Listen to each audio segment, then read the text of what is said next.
ମୋ ରୋଷେଇ ଘରକୁ ଆପଣମାନଙ୍କୁ ବହୁତ ବହୁତ ସ୍ୱାଗତ। ଚାଲନ୍ତୁ ଆଜି ଆପଣମାନଙ୍କ ପାଇଁ ଗୋଟେ ନୂଆ ରେସିପି ଫୁଲକୋବିକୁ ନୂଆ ରେସିପିରେ ତିଆରି କରିଛି। ଚାଲନ୍ତୁ ଷ୍ଟାର୍ଟ କରିବା ଆଜିର ରେସିପି। ତା ପାଇଁ ଆଳୁ ଆଉ ଫୁଲକୋବିକୁ ବଡ଼ ବଡ଼ ସାଇଜରେ କାଟି ନେଇଛି, ଆଉ କିଛି ମଟର ଛୁଇଁ ନେଇଛି। ପ୍ରଥମେ ଆଳୁକୁ ଧୋଇ ସେଥିରେ ଲୁଣ ଦେଇ ଗୋଟେ ପ୍ରେସରରେ ପାଣି ଦେଇ ତାକୁ ସିଝିବା ପାଇଁ ଛାଡ଼ିଦେବା।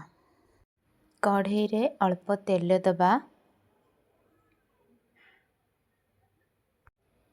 ଫୁଲକୋବିକୁ ଧୋଇ ସେଥିରେ ଲୁଣ ହଳଦୀ ଗୁଣ୍ଡ ଦେଇ ଭଲସେ ଗୋଳେଇ ନେବା।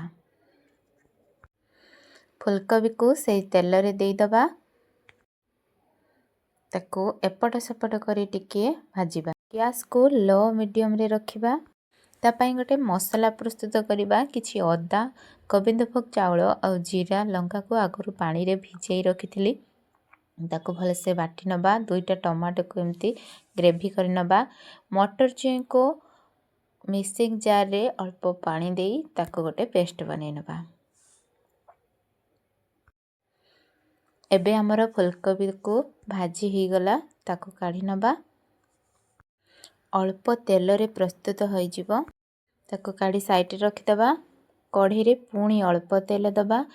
ଆଳୁ ଯେଉଁ ସିଝେଇ ରଖିଥିଲେ ତାର ଚୋପା ବାହାର କରି ସେଇ ଆଳୁକୁ ଦେଇ ଟିକିଏ ଭାଜିବା। ଏମିତି ଗୋଟେ ଲାଲ ଲାଲ ଟିକେ କଲର୍ ଆସିଯିବ, ତାକୁ କାଢ଼ି ନେବା।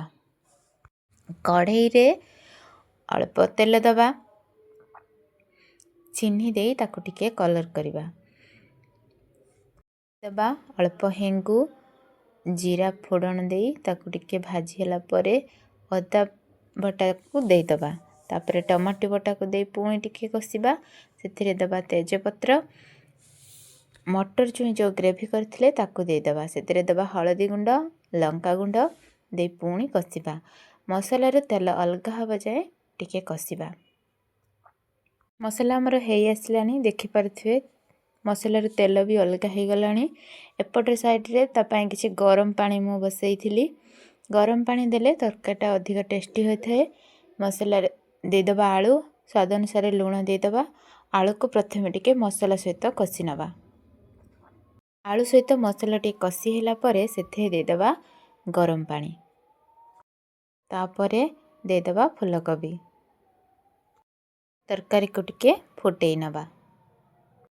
ଲାଷ୍ଟରେ ଦେବା କିଛି ଧନିଆ ପତ୍ର ଆଉ ଗରମ ମସଲା ଗୁଣ୍ଡ। ତ ହେଇଗଲା ଆମର ଏଇ ନୂଆ ପ୍ରୋସେସର ଫୁଲକୋବିର ତରକାରୀ। ଏମିତି ଥରେ ବିନା ପିଆଜ ରସୁଣ ବାଲା ତରକାରୀ ତିଆରି କରନ୍ତୁ, ଘରେ ଖୁଆନ୍ତୁ, ନିହାତି ଆପଣମାନଙ୍କୁ ଭଲ ଲାଗିବ। ମୋ ଚ୍ୟାନେଲରେ ନୂଆ ଥିଲେ ପ୍ଲିଜ୍ ସବସ୍କ୍ରାଇବ୍ କରିବାକୁ ଭୁଲିବେନି। ରହିଲି, ଜୟ ଜଗନ୍ନାଥ।